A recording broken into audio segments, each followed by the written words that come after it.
Hey there, this is the Penny on Your Thoughts podcast, and I am your host, Penny Chason. I'm a board-certified hypnotist, intuitive, and experiencer. This podcast is about tapping into your subconscious to create a more aligned and abundant life. By leveraging our subconscious, we can master our thoughts, frequency, and vibration. Fusing the conscious, subconscious, and our consciousness is the science of expansion and soul satisfaction. Each week, I'll share in-depth interviews or solo episodes. This podcast was created to share how you have the power to create infinite potential within you. It's my intention that you find this podcast empowering, inspiring, and full of possibility. Now grab your favorite beverage and let's go. Hey, beautiful souls, it's Penny, and I'm happy to be back with another episode of Penny on Your Thoughts. I was about to say Design Your Destiny, but we have been rebranded for 5 months now, and it's just that Freudian slip. It's a perfect example of old neural pathways being there underneath the surface, the same way when it turned 2024, if you were still writing 2023 on the things that you were signing, it's because you had built that habit and that neural pathway. Today, I want to talk to you about the identity gap. The identity gap is something that we all experience, each and every one of us. It doesn't matter if you're an entrepreneur, if you're a corporate professional, if you're a stay-at-home mom, if you're what people like to identify as a midlifer, and you're looking for the next invention or the reinvention of yourself. Anytime we're in one place and we have a desire or we're choosing to be in another place, we have an identity gap. In entrepreneurship, it's often talked about as you can't get to point B when you're at point A and you're making decisions from point A. If you're at point A and you're making point A decisions, you're going to get more of point A. If you want to be at point B, you not only have to know what that looks like, but you have to begin making decisions from that place. And this is something that oftentimes creates confusion for people, or that lack of clarity, where one moment it seems like, yes, this is what I want, and it's crystal clear. And then, a few minutes, a few hours, a few days later, you're like, oh my God, what is happening here? Like, I knew so clearly, and now I feel like I'm overwhelmed. I don't know what direction to go. How is this going to happen? And that comes from the old identity wanting to operate as you are stepping into this new identity. When we're bridging this identity gap, there are many aspects that we want to shift. Obviously, we're going to change our habits. We're going to change the actions we're taking every single day. We're going to think about and look at things from a different, newer, or higher perspective. But underneath the surface, we have patterns that we have created, not just like a habit, but an entire pattern or a paradigm through which we operate. And then we have beliefs underneath that. And when we have beliefs or stories that are based on those beliefs, when we have those things running underneath the surface and we begin taking action, moving towards this new identity, as we begin to bridge that identity gap to step into who we want to be, when we have those deeper beliefs and we have those deeper stories, this is where the lack of clarity and confusion comes in, because the mind, obviously, it wants to thrive.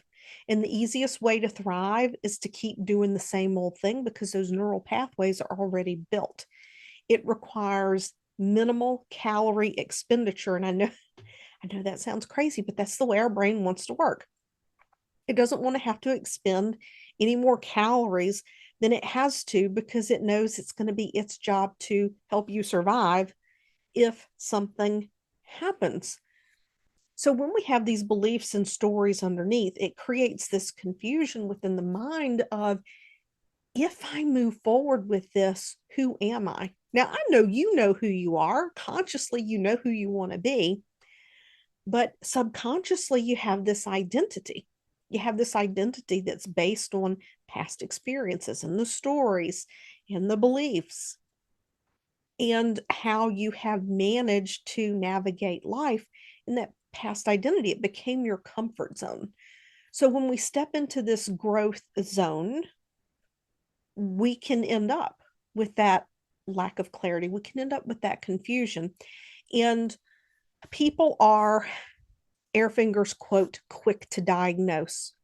Oh, you have a limiting belief. Oh, you have trauma.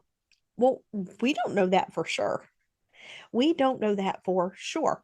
I have had people who came to me because they were having behaviors that were, widely attributed to trauma.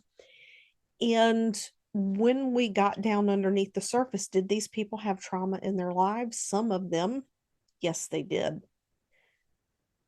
But the seed of the belief that led to the people pleasing or led to the feelings of not good enough, those things often were not rooted in trauma. Did the trauma reinforce the feeling? Did it reinforce the belief? Sure, it did. But this is why sometimes addressing trauma doesn't solve a problem, because many times it is the reinforcing of it. It is not the origin of the problem. So you want to be able to give yourself the opportunity to be curious about what's really going on there and to not lock yourself into the idea that it has to be any one specific thing. Things can be both and, they can be either or. Now, you've heard me say before that for building new habits, for simply increasing confidence, breaking old habits that are just rooted in repetition, listening to hypnosis audios, those things work really well. But when we get it tied down to these patterns, stories, beliefs, and values, we want a deeper approach.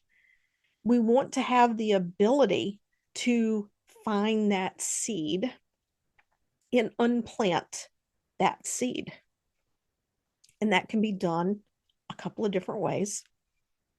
But there's typically a lot of emotion built in around these things. I have shared before that I had a client that was very much a high achiever, very well established in their field, and was looking to make a career change in retirement. And it was a very similar field, but it was different. And you know how it is. Sometimes it doesn't make sense to us when we're doing something very similar, but because we're doing something different, all of a sudden our brain throws up all kinds of roadblocks. And the roadblock that was happening for this person, the mental hurdle, the mental handbrake that was happening for this person was, I feel like I'm not good enough, which made no sense, right? I mean, from somebody on the outside looking in, it made no sense. And of course, when you're experiencing this and you know that from the outside looking in, it makes no sense, it creates more frustration for yourself. It can create feelings of guilt and frustration towards yourself that you're having this. The one thing that the person did share with me at one point was that I just never really had a good relationship with my mother. She took good care of me, but she just, I always felt like she didn't love me, but we reconciled that later in life. So I put no assumptions on anything. We do the work. We go in and we connect with this feeling of not being good enough, and we follow it to its origins. And as a 3-year-old child, She was playing with blocks. And as she was playing with these blocks, building whatever, and her mom came to play with her, her mom was like, "Oh, that's nice. Let's do this." And so her mom praised her, but her mom immediately went into, "Let's do this other thing." And so instead of seeing, "Oh, mom said this was a good job," what the little one picked up was, "But I just built this and you're taking it down. Why are you taking it down?" And that little mind immediately felt that something was wrong. That little mind immediately went into overdrive of, why is mommy taking this down? Why is she rebuilding it? And I don't understand. And it led to this feeling of, mommy didn't like it. I did it wrong. Mommy doesn't love me. As simple as that moment seems, it was a very, very, very emotional moment. There was decades of emotion that came out in that moment. Because in that moment, because her adult self had already reconciled with her mother. And when she recognized that it was this little moment that filtered her perception as a child to believing or having the misperception that she wasn't good enough in her mother's eyes, which ultimately meant I must not be loved, because if mommy doesn't like me, I must not be loved, right? There was so much emotion that came out. There was relief that came out that, yes, mother always did love me. There was sadness that came out. There was grief that came out because this person was feeling all the years of lost connection and lost time because she had carried this erroneous belief that her mother didn't love her. So they never had that closeness, that connection that they wanted. But when we were finished with that process, it was so beautiful because she felt whole. That piece that felt like it had always been missing, shifting that perception around that one little event, her mind was now able to see all of the love that her mother had given her all of those years before, and to see it without the doubt of, am I doing something wrong? We end up creating stories around these events that happen to us. And if we're not careful, we can have an event happen. And even though that event initially does not create any negative self belief, if we repeat that story and we tell that story and we tell that story in the context of what happened to me, this is what happened to me, then we will end up filtering our environment through the lens of having been, you're not going to like this word, but it's the truth, having been a victim of whatever those circumstances were, even if you might not identify as a victim, and maybe you don't walk around and live a life as a victim, because all of us, I even do it myself, we don't live in victim mentality. We don't live our life as a victim. However, sometimes if we're not careful, our language and the way that we talk about something will shift into making us a victim of our circumstance. I can't because, oh, I can't do that because it's too cold outside. Well, that would be making me a victim of the weather. That's what I'm guilty of. And I shouldn't say I can't because it's too cold outside. I should say I don't want to because I don't like the cold. That's accurate.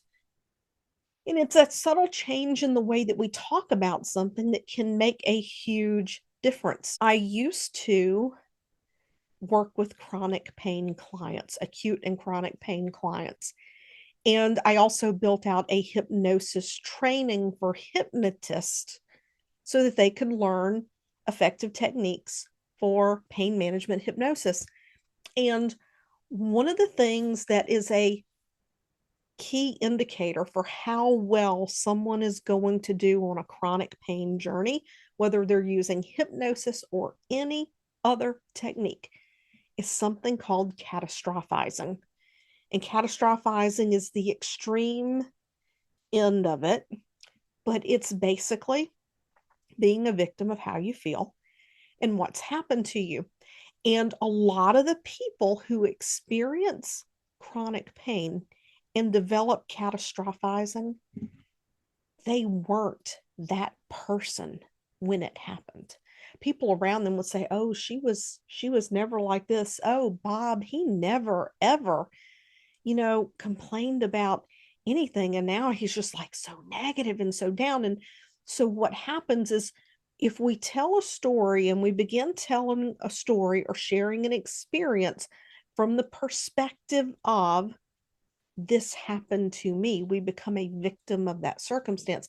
If we tell that story often enough without even becoming aware of it, we shift our identity to one of being at the mercy of someone or something else outside of us.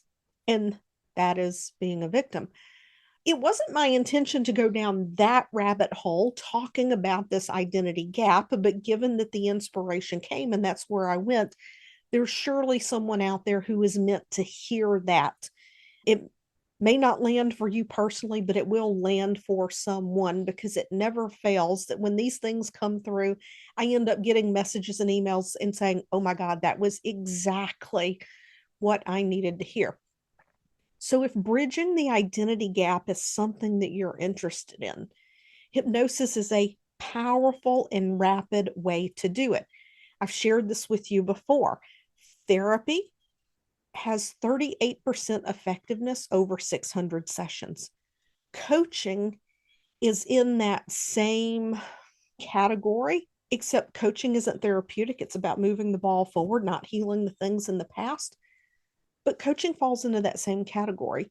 Hypnosis is over 90% effective over 6 sessions when you're dealing with a single issue. You're dealing with a lot of multiple issues when you're dealing with these identity gaps. When someone comes to me and they're like, this is who I want to be. And we're dealing with multiple aspects of beliefs and habits and behaviors.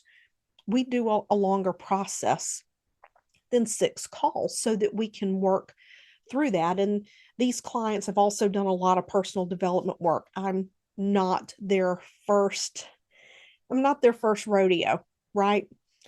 And we accomplish more in that hypnosis than most of them have ever accomplished in years of therapy or coaching.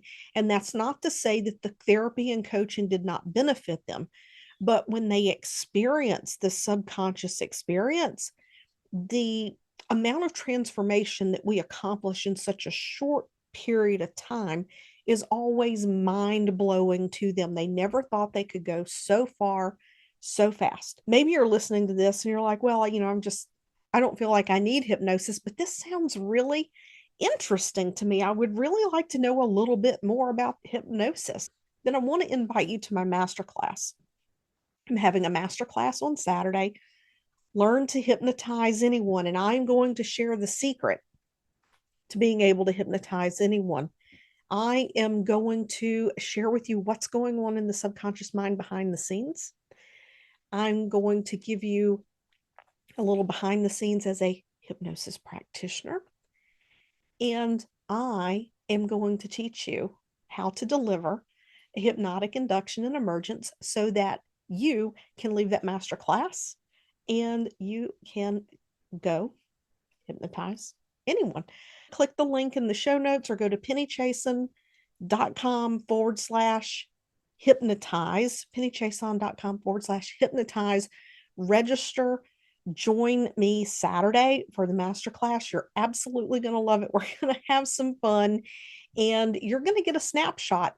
And if you've ever been hypno-curious and you've wondered if being a hypnotist was for you, you definitely want to join this masterclass, because No one ever wants to spend thousands of dollars investing in a training only to realize that it's neat, but it's not for me.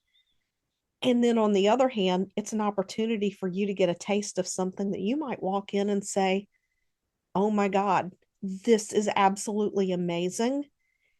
This is my path. This is my purpose. Because when I trained to be a hypnotist, my identity was that of a nurse anesthetist. I was going to be a nurse anesthetist. I was going to work until I retired in my 60s, and then maybe I would do something else for fun.